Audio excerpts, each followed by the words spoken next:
sick of government lackeys who say you didn't build that? Are you tired of elitists who think you need a government permission slip for everything? Everything you do is an A to B conversation, and the government should see their way out of it. Create true free markets by adopting the BIPCOT No Government License. The BIPCOT No Gov license allows use or modification of any product, service, or software except by governments or government agents. Go to bipcot.org. That's Bravo, India, Papa, Charlie, Oscar, Tango.org.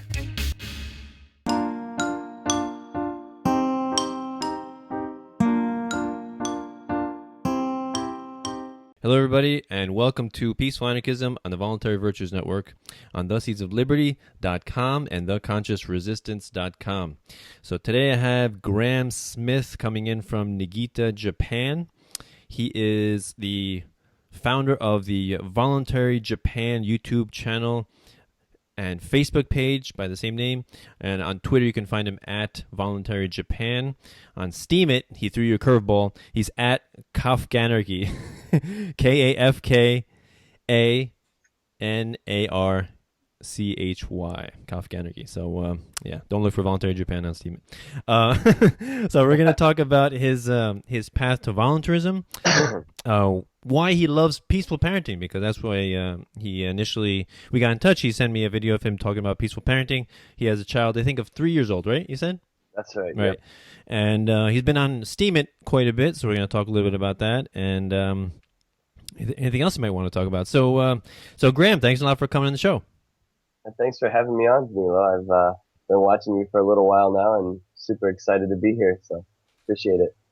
Yeah, no problem. I'm really happy that you posted your video on my channel, because I had no idea about your work, and I think you recently started your channel, and I love to support anybody around the world who is promoting these ideas, because you know what I absolutely love is when I see Facebook pages like Voluntarists in Bangladesh, Voluntarists in Pakistan, and it's just a beautiful thing. People from all over the world making these kind of or spreading these ideas of liberty, regardless of where they were born, or they grew up, or their culture, and it's a beautiful thing. So I think it brings people together, just like the internet, brings people together. So yeah, I'm delighted to have you on the show. So before we get into your channel, what you talk about, just if you can go into your history of how you got into voluntarism and anarchy. Yeah, sure. So I've always been an anti-authoritarian since I think like third grade, probably. I just remember hating school, and I actually thought of this before the interview, but I remember writing a poem in third grade. What was it? I remember it exactly. The last verse was like, "I'm so happy I could cry. We finally get to get out of this pigsty." I remember my teacher told me to change it, and so I took the paper back and didn't change it and just returned it in, and that ended up being in the school's final like anthology or whatever. But as far as I can remember, it probably has a lot to do with my dad. I've always questioned authority, and I want to say false authority or illegitimate authority. But I was a statist until just maybe 3 years ago, outwardly. But what led me to anarchism was logic, ultimately. I've always been interested in thinking about things logically. I campaigned for Ron Paul back in 2008, pretty hardcore. That's when I first got interested in politics. Before that, I just ignored politics. I just cared about music and whatever. But that's when I actually got excited, like, oh, maybe the world can actually change. And fast forward to Japan, came to Japan and started watching some Larken Rose videos. And at first I thought it was really weird. Like, who is this guy talking about, I can steal from you? This is really weird. Like, but what finally clicked was I was watching a Stefan Molyneux video, and I don't agree with everything about Stefan, but when he argues points, sometimes he's extremely lucid and just really dead on. But he made the point about taxation, like if you advocate taxation, you're advocating violence against me, and that just like something snapped inside of me then, and I was like, okay, I'm going to join these weird people that are calling themselves voluntarists, anarchists, because this makes total sense to me. This is how I've always felt. So I actually became an anarchist here in Japan. It kind of took that separation from home to bring it out, but that's the long and short of it. Yeah. I think I've always been an anarchist. I think we all have. It just takes us a while to realize it, and we realize it at different times. Molyneux and Larken Rose, really big figures in the volunteers community. And for me, I think I found Molyneux first with the peaceful parenting. My wife sent me a video on I think it's like 17 reasons not to spank, something like that. And that was when my son was just born in 2010. And that was my first exposure to Stefan Molyneux. And then checking out his other videos, it's like the whole world opened up, and it's fascinating. Like you said, it's like when you see some people say what you've been thinking about for so long, it's a relief, right? Yeah, and what you've almost been afraid to say, and that just legitimizes it for you. Oh, it's not that weird after all. It makes sense. Yeah. When you hear somebody say this, it's like sometimes I heard some people say, like when they watch Larken Rose with his videos, they're like, "You can say that."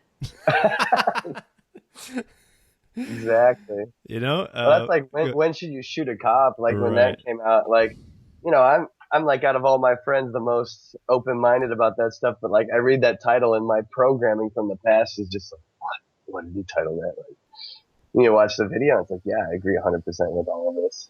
But, and I think a lot of people misconstrue that video to like that you should shoot cops, Exactly. Like, and that's the whole point. Like people are scandalized by it, but they don't take the time to actually, hear the message. So. Yeah. So awesome. And any books that you read that influenced your journey? I really like classic novels, and I think those kind of influenced me indirectly. But like Crime and Punishment by Dostoevsky, that stuff kind of gives you a history lesson and gets you thinking along the lines of the human condition and philosophy. Probably the most influential book would be the essay Self-Reliance by Emerson. I don't know if you've read that, but when I was in high school, I read Self-Reliance, and that just totally flipped me out. Trust yourself, imitation is suicide, that kind of stuff. I was totally in tune with that, so I think that's when it really started to resonate with me, the whole anarchist thing too. So Ralph Waldo Emerson, I've yet to read like all the like Rothbard, and I've read quotes and stuff, but for me it was more along the classical line. I like classic novels and stuff. Grapes of Wrath is a big one. Talks a lot about the government during the Depression and the Dust Bowl, and it's historical. It's fiction, but it's actual stuff that happened. So yeah, that, and as far as unschooling, there's a book called Summerhill. There's a school called Summerhill in England, which is a free school, democratic school. I read that in college when I was actually studying to be an elementary school teacher, and that book made me not want to be an elementary school teacher. It was one of the most beautiful books I'd ever read. It made me question my religious upbringing. It just basically broke open everything for me. So yeah, I would credit that book a lot too with my transition to anarchism. It's called Summerhill by A.S. Neal. Yeah, I did hear about those books, or not the books, but the idea of free schooling and unschooling. And this, I don't know if you heard of the Sudbury Valley School. Yeah, and I think Summerhill is along those lines, right? Like, is it like a democratic school where there's no, the kids and teachers vote, and there's no, no tests, homeworks, or grades or anything like that. And that's it's really an awesome thing. And I mean, we don't do it. I guess partly because of the cost. It's quite expensive, those places. Yeah. But yeah, I mean, I basically support that, and we do homeschooling. Tending more towards unschooling. And I remember doing my research about that when my son was young. I found some documentaries on unschooling, and I thought they were really awesome. Just made sense, and to me, peaceful parenting and unschooling go together. I don't think in some people maybe not, but to me it's just a natural melding of the two.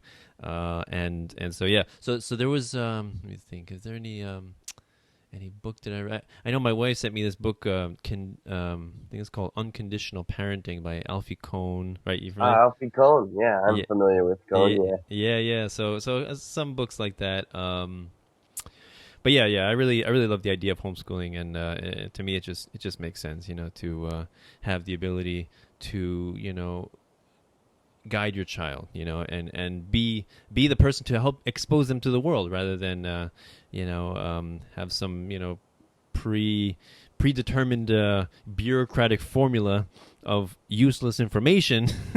Being That's designed to make kids fail in the first place. Yeah. I think that reminds me of a TED Talk I saw where this kid was talking about homeschooling, and he was saying the reason that he loves homeschooling is, and he said, like, public school makes you less intelligent, which is a pretty shocking statement. It is. Are you familiar with John Holt? Yeah. That guy was a huge influence on me. Like, when I was in college studying elementary ed, like, all these guys I was just reading their books voraciously, and like John Taylor Gatto as well. Right. Like, the thing that flipped me out about Summerhill was being raised in a religious household. The guy that founded Summerhill back in the 1940s said, people are not bad. People are not bad. Like, when their needs are met, they're not bad. So, like, instead of moralizing punishment, why don't we just show these kids that there's consequence for their actions, and not tell them, hey, you're a bad person. Hey, you broke Bobby's bicycle, now you've got to pay for the parts, and that's just how it is. Like, it's not that you're a bad person. So, the stories they tell in that book are just about kids, like, coming out of, like, Catholic schools and just being so traumatized, and then shedding that pain, and then becoming really well-balanced, like, well-adjusted human beings. So for me, I thought that was just so cool. But, yeah, that's a great point, because we talk about, like, people say that there's a problem with bullies in public schools, and where else do you see a problem with bullies and gangs is in prison. And it's basically I think a natural result of forced association between people who don't want to be together. And of course you're going to get that kind of rebellion, and internal strife. I think it's only natural with people that they're like, well, how are they going to socialize? I'm like, well, actually, if you want them to be bullied, send them to public school. That's the worst place to be socialized. Yeah, it turns kids into something else. I mean, you can tell the difference here. I don't know about in the States, but little kids I teach, you can tell the difference between them and the kids that are in the public schooling system. Like, I don't want to say they become dumber, but they become dumber. Like, they stop thinking so creatively and openly like a little kid, and start to be really competitive and really kind of nasty to each other. It's like the prison atmosphere, like what you're saying. Right. Yeah. That becomes everything. That kind of egoic survival becomes everything, as compared to experiencing life and loving it. Oh yeah, definitely. So please tell me about your YouTube channel, and why you started it, and what do you what's your goal with it? Sure. I started my YouTube channel maybe 6 or 7 months ago, 9 months ago. I can't remember. I was living in a different town at that time, out in the mountains, middle of nowhere, working in a public school here in Japan, and feeling more and more strongly about anarchism and voluntarism, and I wanted to tell somebody about it. So the best avenue I found was, I just thought one night, well, I'm going to make a video, an introduction to anarchism. And my original idea was to also do stuff in Japanese, because what I really want to do is spread the ideas to people here, and also use this kind of different cultural background to spread the ideas to people back in the States, but from a different cultural perspective. So the first video I made, like, I wasn't even really serious. I just thought, I'm just going to talk into the camera and see what happens. And so I called it Introduction to Anarchism. And I just talked about the very basics of voluntarism and non-aggression principle. But for me, more than anything, it's just been an outlet and something to help me stay excited about life. When a lot of the stuff, especially at that time, a lot of what I had to do, I wasn't into at all. Like, going to work at the public school every day, I hated. And I like the kids, I like the people, but the whole system. So doing the videos made me kind of feel alive at that time when it was a little bit difficult. So And it's slowly growing. I mean, I have, I think, 164 subscribers now, so it's not Adam Kokesh huge, but it's my little thing, and I'm really proud of it. So, yeah, I'm having fun with it. I started to do a few more videos in Japanese, because voluntarism and things like that, like people are actually really open to it here, but there's nobody talking about it. So I kind of want to be one of the first. I know, over here though, there's already some, of course, Roger Ver is here. Hmm. James Corbett, from Corbett Report, Oh, who's right. amazing. Like Right. that guy, just like a workaholic. Like Yeah. his stuff's amazing. So those guys are already here. So they kind of inspired me, and I've reached out to them a little bit online and said, "Hey, what's up? I'm here too, and Mm. I love what you're doing." So it's kind of that's basically it. I want to use my channel. I like to do animation. I like to play music. So anarchism's kind of given me a way to just combine all that stuff to one purpose. So yeah, that's about it. Awesome, awesome. Yeah, and so would you say that your focus is more like you do the peaceful parenting and voluntarism, right? Is that your main focus? And also, I guess recently the Uh, Steemit you talk a lot about. Steemit, yeah. I mean, peaceful parenting through studying in college, Summerhill and the stuff, that all the child psych stuff kind of brought me to anarchism and working in schools. But I think my main thing is just the very basic logic of it all. Like that's why I like your latest video you posted talking about like why does morality apply to us and not to this people in this abstract thing that's not even real called government. That's always been the thing that's gotten me the most passionate. So I just want to lay that out as simply as possible with logic. So however I can do that. With kids and peaceful parenting, it really gets me fired up because I hate to see, especially kids subjected to that kind of garbage, that kind of programming. So, um, I guess all in all, just very simple, basic, logical stuff from a sort of creative angle, maybe like stop motion animation, simple talks. I ramble a lot, so just wherever I am, just making videos, stuff like that. But Awesome. Yeah, yeah. My focus, I think, with my channel. I mean, I talk about a lot of stuff. Voluntarism, agorism, anarchy, free markets, Austrian economics, precious metals, monetary system, central banking, Federal Reserve. But I think I focus a lot on peaceful parenting and unschooling and homeschooling. Primarily because I'm a father, but right. also because I really think that that's one of the best ways that we can improve the world. Is being a model for our kids and raising compassionate, kind, gentle, loving people. Making the next generation more sensitive to aggression and not supporting an institution of violence. Very simple. Yeah, I was just telling one of my good friends here at the barbecue tonight. He's like, I think I'm coming to anarchism through parenting. He was never an anarchist. One of my best friends was telling me tonight he's not an anarchist at all. Well, he is, I think, but not yet. But he's like, I think I'm coming to believe in anarchism through parenting.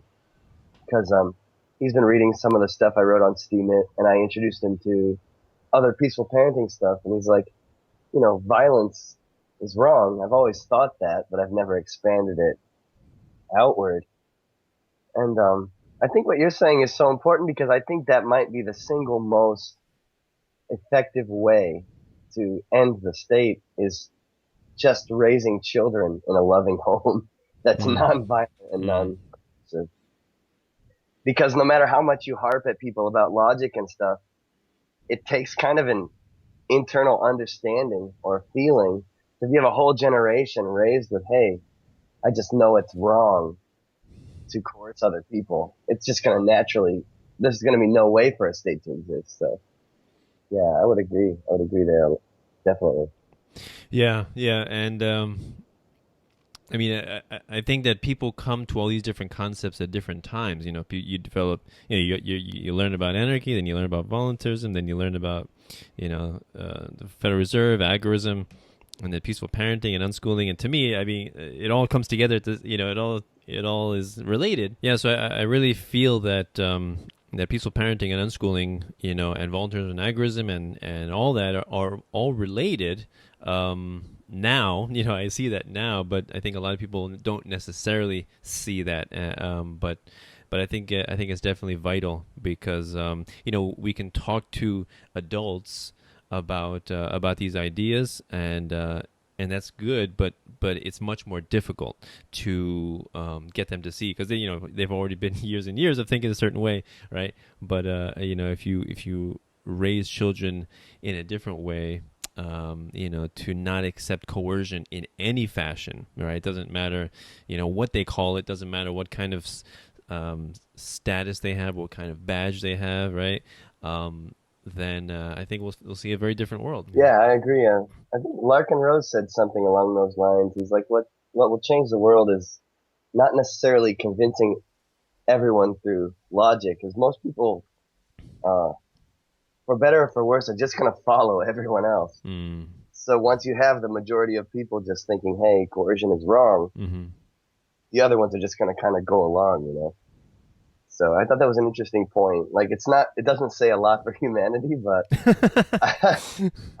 I think it's kind of true. If you get these people that are really thinking about this stuff, the majority of people saying, hey, it's just, I don't even think about coercing people. I wasn't raised that way. It's going to be a lot harder for anything like the state to exist.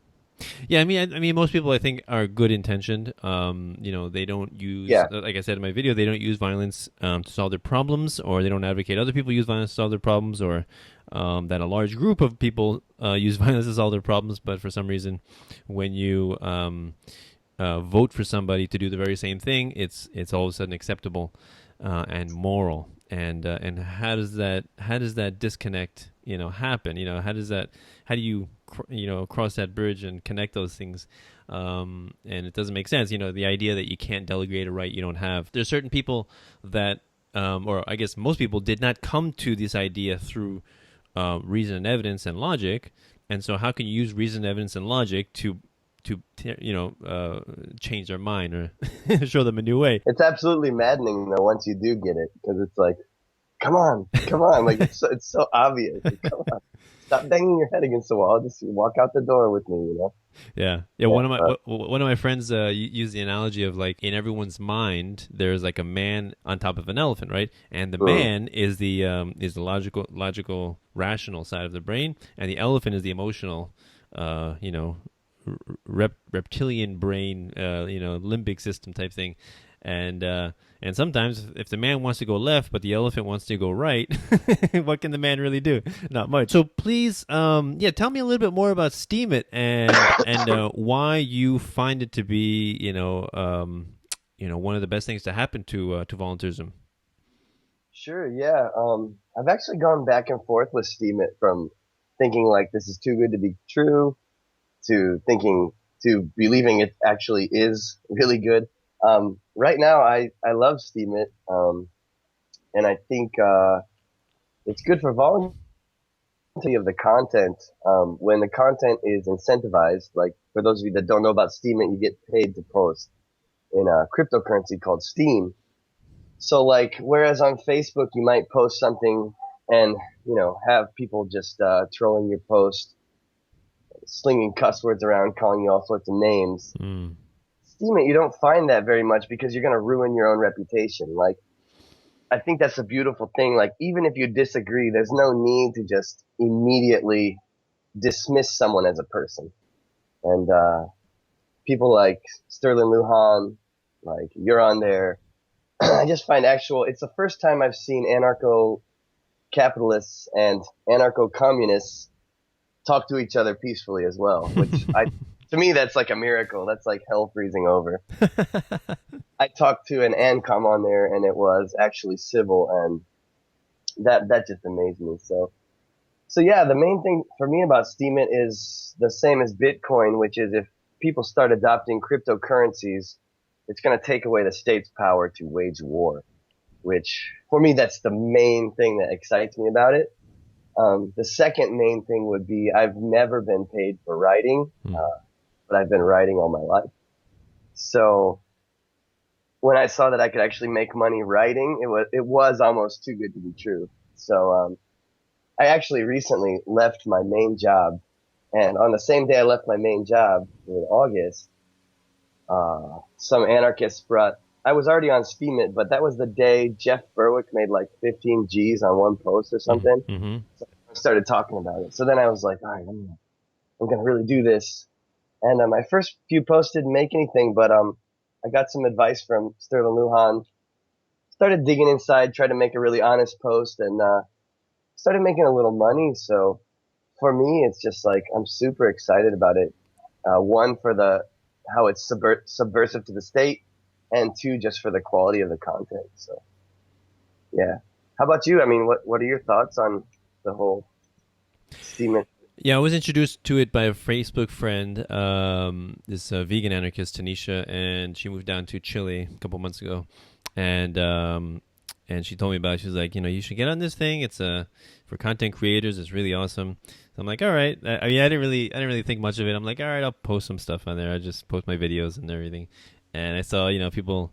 I guess upvoting it and getting some money, and I'm like, well, what is this? And and I guess I didn't really take it seriously until Sterlin posted his video. I think it's called "Why Steemit Will Revolutionize the World," something like that. And then Jeff Berwick got on, and he made his $15,000. And then I'm like, whoa, man!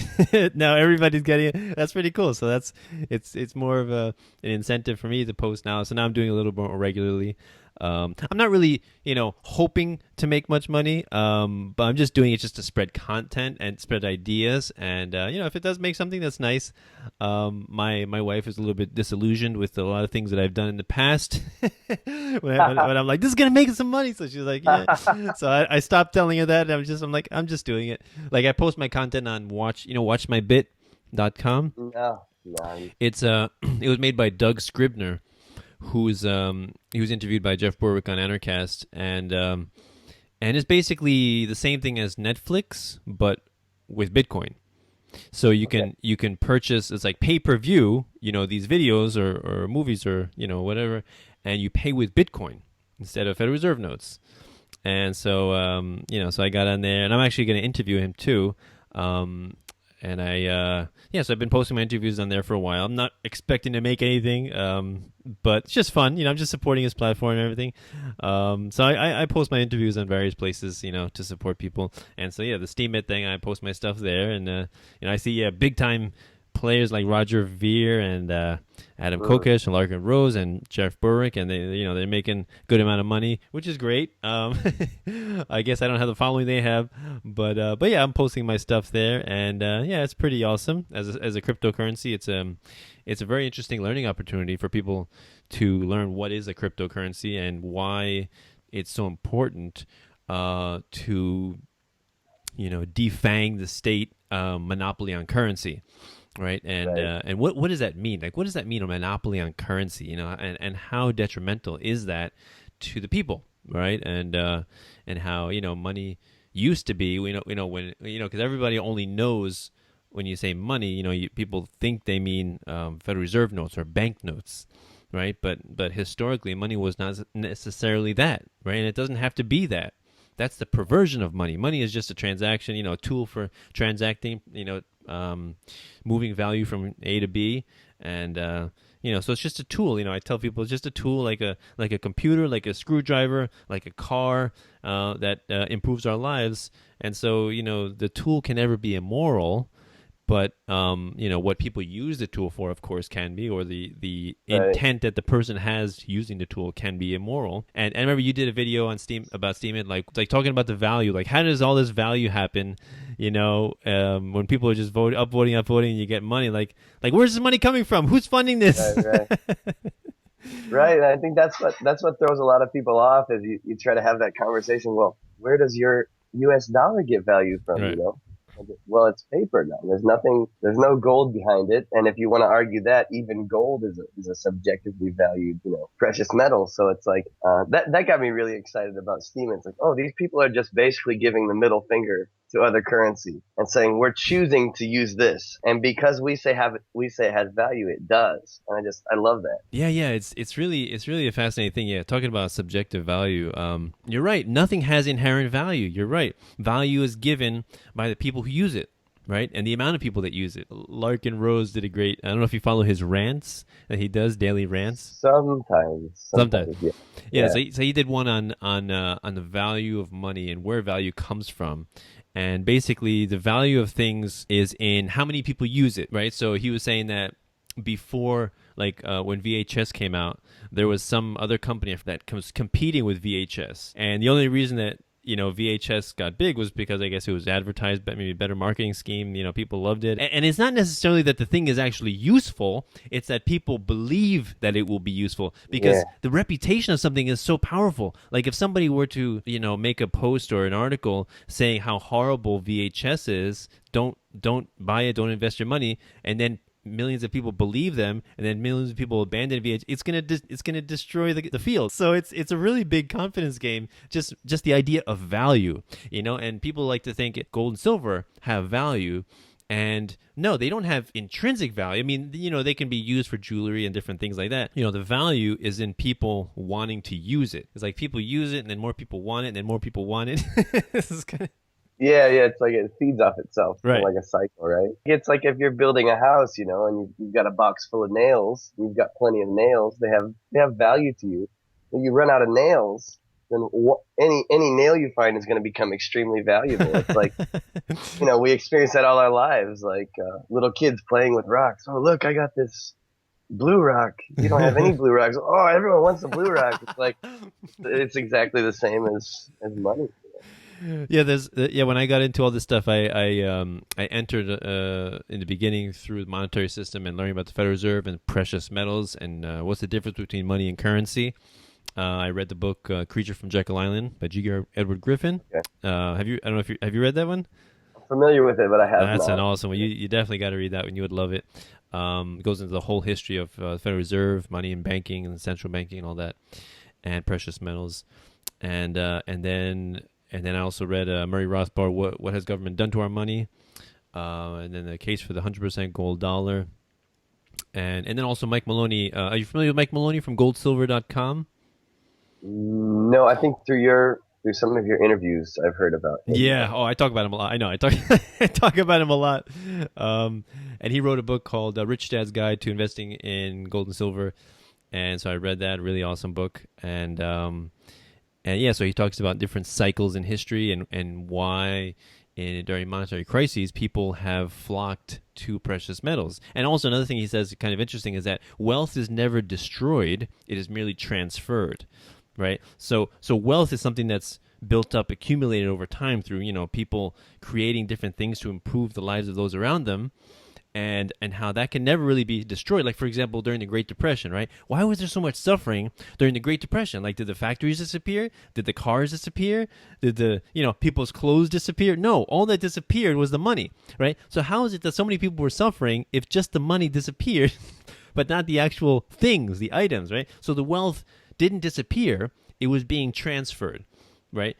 To the ruling class. Basically, every time there's a monetary crisis and there's inflation and hyperinflation, and then they have to change the currency, usually wealth is transferred, a large portion of wealth, from the people who are saving it, usually the middle class, to those people who are well connected with the state, central bankers, things like that, politicians. Yeah. And so one way to hedge against that, or to store your wealth, is in items that don't rely on third party for their value, like the Federal Reserve note, right? Requires the Federal Reserve for its value, and again, they can't print it. Like, they can just print to oblivion the Federal Reserve note. Right. So how is the yen over there? Would you say the yen is becoming inflated? Oh yeah, I'm sure. When I first came over here 6 years ago,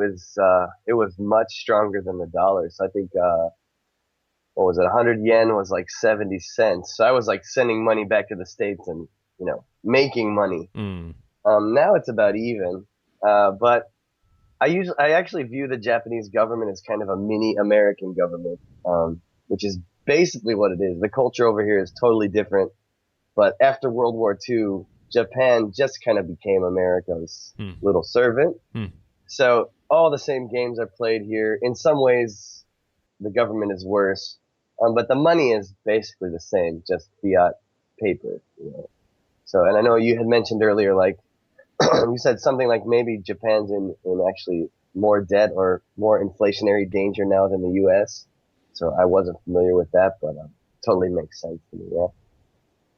Yeah. Yeah. I think the Bank of Japan is I think it's printing the most amount of currency out of all the central banks. It's like I remember seeing Really? a chart like the the amount of quantitative easing and currency creation out of all the central banks in the world, and yeah, Bank of Japan, the European Central Bank, and the Federal Reserve are up there as being like the top, printing the most money. That's not a sustainable path. I just always laugh at that phrase, quantitative easing. It's just such a bullshit term. Just printing more money. What should we call it? Quantitative easing? Yeah, sounds good. We know the laws of economics. We know you have to have scarcity. So what can we call this? So people accept it. Let's use two pretty big words. Yeah. Silly. Yeah, and I was telling, I was explaining to some of my friends recently about the monetary system and why printing money doesn't make people wealthier, richer, right? Because if it did, just imagine if everybody's bank account, like they just added a zero to everybody's bank account. Does that mean everybody's going to be wealthier? Like we're all richer? Yeah, right. Or if everybody got $1 million right now, does that mean we're all millionaires? Living the life. If a cup of coffee costs $100,000, then you didn't gain much. Exactly. Yeah, I use the metaphor. It's like playing Monopoly with someone that just keeps drawing their own money. Like, eventually, the money gets spread around, but it means nothing. Like it just means absolutely nothing. Like everybody can buy everything, and no one's gonna win the game. Except in Monopoly, there's no inflation, unfortunately. Yeah, and it's not like real life where everybody can't buy anything. Yeah, I remember they were looking at the rules on the Monopoly in the Monopoly rule book, and one of them it says the bank can never run out of money.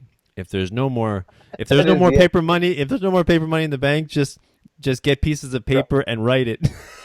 That is in the instructions. I forgot about that. That's funny. It's exactly the same as the U.S. federal government. Yeah. All federal government. Oh, big time.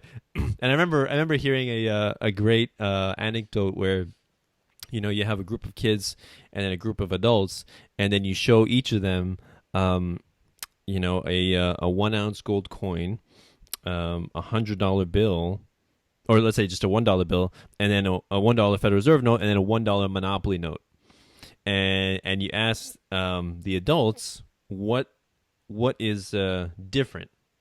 Which one's the different one? The adults said the Monopoly money. They said the Monopoly money because it's fake, something like that. Yeah, because that's fake. And then the kids were like, no, the coin is different because that's actually a real metal thing, and the other things are just paper.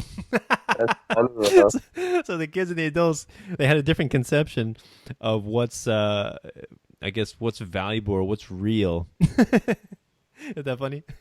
Yeah, that is funny. I think kids kind of just intrinsically understand that stuff sometimes. I watched a video. There was a video on YouTube. I don't know if you saw it. It was a guy out on the street offering people either a chocolate bar or like a silver coin. Mark Dice. And Mark Dice. And I couldn't believe it. Like, I don't know how much they edited out of people like saying, I'll take the silver, but the amount of people that said, "Oh, just give me the chocolate," was like, okay, I'm ready to go to the moon. I don't want to live here anymore. I know. Pretty unreal, man. Yeah. I saw a couple of his videos. Yeah, there was that one, and then there was one where he tried to. He had a 1 ounce Canadian maple leaf gold coin, and it said 50 Canadian dollars, because I know all these legal tender gold coins, they have to write like a nominal amount that it's I guess exchanged for in times of a currency crisis, I guess. And so like a 1 ounce American Eagle is legal tender for $1, right? But you would never exchange $1 for 1 ounce silver, because right now what silver worth is like $17. So who would do that? It's stupid. So same thing with the Canadian dollar. It's like 50 Canadian dollars, and at that time when he did it, it was like gold was 1 ounce for $1,400 for 1 ounce. And so he was trying to sell it to people. He's like, I got this coin for $50. I'm willing to give it to you for half off because I need some money. So $25. Will you take it? Everyone's like, I'm sorry, no, I don't want it. And he's like, what, you got too much gold at home? Yeah, I got too much gold at home. And he kept following, like, it's like some people you like, he's like, I'll give it to you for that bottle of water. No, I have it a piece of gum. No. Man, it's like that group think, man. It's the programming. It's just, that's unreal. But yeah, so before we go, I want to also ask you, since I don't often talk to people in Japan. My wife is very nervous about since Fukushima happened. She's very nervous about seafood and about basically anybody living in Japan. She's like, why would anybody want to live in Japan? And so I guess you moved there in 2010, right? And That's then, right. And then the next year, Fukushima happened? Yeah, the big earthquake happened. I'm on the Sea of Japan side, so I'm not on the Fukushima side. Okay. So Japan is just an archipelago, right? So the middle is mountains. Okay. So I'm on the other side of the mountains. Okay. But I felt the earthquake. It was long. It was huge. Wow. But Niigata, where I am, was not damaged. I remember watching the news, like one sidewalk caved in a little bit, as compared to the devastation I saw on TV. Actually, I came home from work that day. It was a big earthquake, but it was, no damage. I turned on the TV and saw the tsunami. And at that time, I couldn't speak hardly any Japanese. So I thought, they're showing clips from some horrible earthquake before. But no, it was that, And so my phone's like ringing off the hook and everyone's like, are you okay? And yeah, it was pretty crazy, man.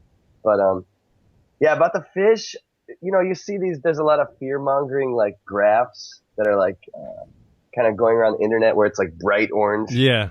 Leaking. Right. And I'm sure that's happening. But a lot of those graphs are like weather graphs and they're not, measuring radiation. Mm-hmm. So, but as far as fish, I think you're probably safe depending on where the fish is coming from, because I don't know how much is actually fished directly offshore. And I don't think the radiation leaking into the ocean at this point is so much that it would be contaminating the whole supply of fish everywhere. The seafood on my side is pretty fresh, and the wind blows away from us. So after this happened, I thought, well, what do I need to go home? Is it okay to raise my son here? Right.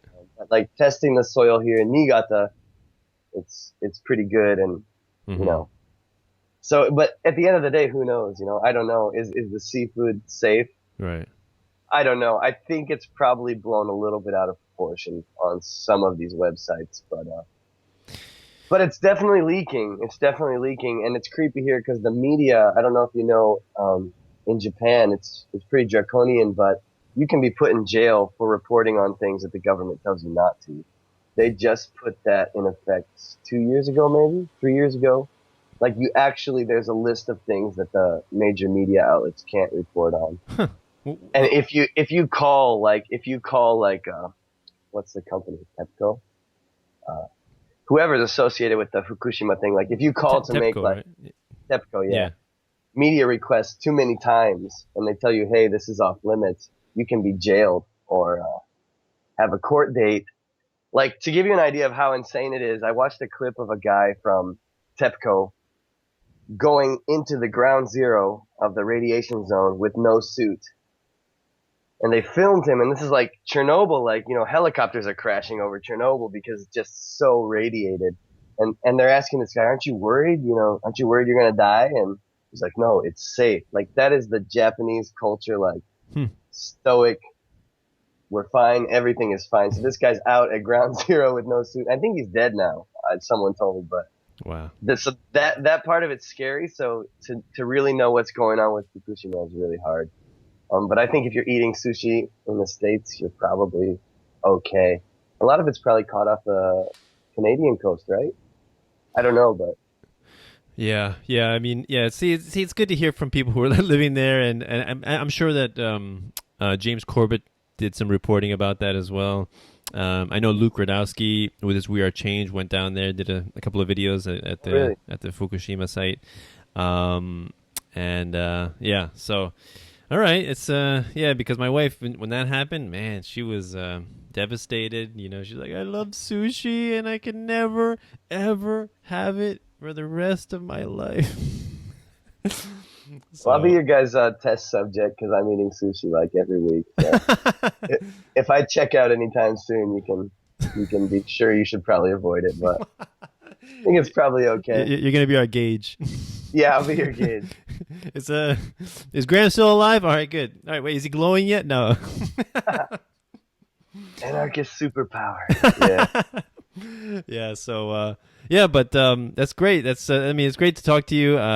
It's great hearing about you and your Facebook page. What do you have, like 300 likes or something on your Facebook page? I think 200 right now on my Voluntary Japan. We have another one, me and my buddies, called Super Anarchy.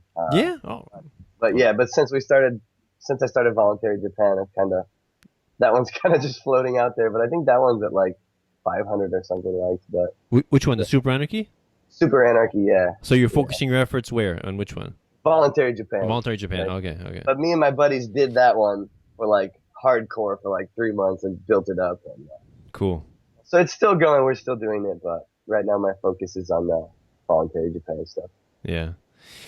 Yeah. And I noticed that you've been doing shorter videos recently. You told me that some people have been complaining that you've been rambling, but I think I think I would enjoy.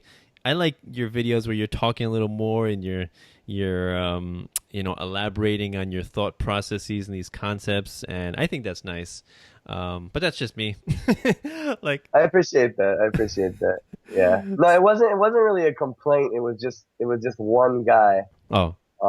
It's good advice, but I like to go longer. But when he said that, I think I got a little bit trigger shy. I was like, okay, maybe I should cut these short. But my nature is just to ramble on, so I'm sure that will be back soon. Yeah. Like, I've been doing these 10-minute videos recently, and I really love them. And I was suggested to do them by Dave from the Seeds Liberty podcast. And he was like, people, I think they want to see shorter videos, So I started doing them, and it's a great response, and, a lot more easily shareable, and, little bite-sized chunks of our philosophy so you can show people. And so, so I've been having fun with that, and I've been doing it outdoors, and, I think, I like that. Yeah. I think you do your stuff outdoors a lot too, it seems, right? Yeah, I try to do it by the sea as much as possible. Just that backdrop is so nice, and I think those talks are so organic. Like, for someone like myself, I like to listen to someone just go through their thoughts and share a nice background with someone. Like you said, like the natural order of nature. It's just nice. So yeah, people like to see it, Yeah, I think it helps to calm people down. And for me, like, I did my first few videos, the 10-minute videos, on inside in a room, and it's just different. Different energy, and I found that people were more focusing on the room stuff that was in the room, and your video was good, but that painting, I really like that painting on the wall. I'm like, well, I didn't shoot the video so that you can see the painting. Yeah, that sucks. So I think that's another great aspect, is that so kind of focus in on what you're saying. Right. But also energizes me and clears my head and refreshes my thoughts. So yes, and it just feels good, to be outside and do stuff like that. So yeah, I'm gonna try to do that once a week. Keep that up. Cool. And I hope you keep yours up. You seem like you're doing like one video every few days, something like that. Yeah. Since Steemit started, I've been doing less. Just really? writing nonstop for Steemit. But yeah, I'm doing about an average of maybe one video a day or two. Mm-hmm. That's cool. Yeah, good. So keep it up, and I will follow your channel. I'm always, checking my feed. If I if I see a new Voluntary Japan, which is an interesting name. Like, to me, that signifies how many volunteers there are in Japan, because you don't really see a YouTube channel called Voluntary United States, right? Because like which one you mean? But no, when you say Voluntary Japan, it's Graham Smith. It's like right. Yeah, that's kind of interesting. I never thought about it like that, but yeah. You are Voluntary Japan. I am. Yeah. You represent. Although I guess so. You said Roger Ver, he's an anarchist, and James Corbett, right? So those are the other two big ones in Japan. Yeah, James. And I talked to Roger Ver just briefly. The first time I messaged him on Twitter, and it was just like just like starstruck for me. It's funny. I'm telling my wife, like, you know, most people are like starstruck if they would like meet Brad Pitt. It's like I could care less. I'm like, I just talked to Bitcoin Jesus. He messaged me back. Like, yeah. Yeah. So Those people are like my heroes. You know, those people are changing the world, and that's, you know, they're just people, but at the same time, it takes a lot of boldness to go out there and do what like him and Corbett are doing. So. Oh, big time. Oh yeah, big time. You know, to put your ideas out there and own them and say, you know, I said this, and you know, if you want to come after me for my ideas, you know where to find me. This is my website. You know, it's like I think that's really, really bold and brave. Right. And that's one of the things that frightened my wife when I started my channel, my website, is that, you know, people, you know, she's like, you're gonna go public, and these ideas are very controversial and contentious, and you know, what if somebody complains, or you know, the eyes of the state fall upon you, you know, and like, well, we can't live in fear, you know. You have. Yeah, and once you do that too, it's so liberating. It's like, well, wait a minute. If someone does something to me, it's not because I did anything wrong. You know what I mean? It's their problem at that point. And I think that's so much of what keeps us from speaking out. Is maybe I shouldn't do this, you know. But hey, you have to. Yeah, you're right. You know, these ideas, they're just ideas. We're just talking about principles and philosophy. You know, we're not advocating for violence. And so what's the problem? What's really the problem with that? Yeah. It just shows the state to be what it is. Like if that's going to be, if you're going to suppress Danilo for saying we shouldn't steal from people, you know, you're a monster. Like, it's obvious you're a monster, and this way of thinking needs to go. Yeah. It reminds me of a cartoon I saw where the judge is talking to the guy, I guess the defendant. He's like, you do realize that it is illegal to point out the illegal things that the state does. I've seen that one, yeah. You know, which is every government in history. All right. You know, it's a great Voltaire quote, which is to find out who controls you, find out who you can't criticize. Exactly. Right. Exactly. So true. So before we go, please, I'd like to ask people, at my guests, what is your favorite quote of all time? Wow, that's a tough one. I wish you would ask me that beforehand. Oh shoot! I like the shock factor, you know. No, that's good. Favorite quote of all time. Wow, that is really hard. Like an anarchist quote, or just any quote? Just anything that pops into your mind. Like, what's something that drives you, that keeps you going, that inspires you? I guess maybe I'll just go back to Ralph Waldo Emerson. Nice. Trust thyself. Every heart vibrates to that iron string. Imitation is suicide. Like, for me, that one's hit me hard. And for me, that's statism. That's not just statism, but collectivism, which is ultimately the real root. Which is, if you don't use your own mind and your own brain and just follow the herd, it is like suicide. Like, you're not going to be alive. You're not going to live life to the fullest, and you're going to follow, you know, everyone anywhere. Like, this election cycle, like, I can't even believe it's real. Like, I can't believe anyone is actually considering voting for Donald Trump or Hillary Clinton. Like, it's just unreal. So, like, trust thyself. Every heart vibrates to that iron string. I think ultimately everyone does want to trust themselves. But like you said, it's really scary. You go out and make videos. Even your own family criticizes you. You know, you get attacked. But there's no greater feeling than knowing that you did right according to yourself. And there's no worse feeling, I think, than just going along to get along with something that you disagree with. So, yeah, Emerson, trust thyself. I'll go with that one. Beautiful. Yeah, I've never heard that one. Awesome. I love it. Yeah, self-reliance. You should read that essay. It's awesome. It'll totally fire you up, I think. Self-reliance. All right, check it out. So before we go, please plug your pages again. How people can reach you if they want to contact you. Sure. Yeah. So YouTube / Voluntary Japan. Excuse me, my voice is kind of messed up today. Twitter @Voluntary Japan.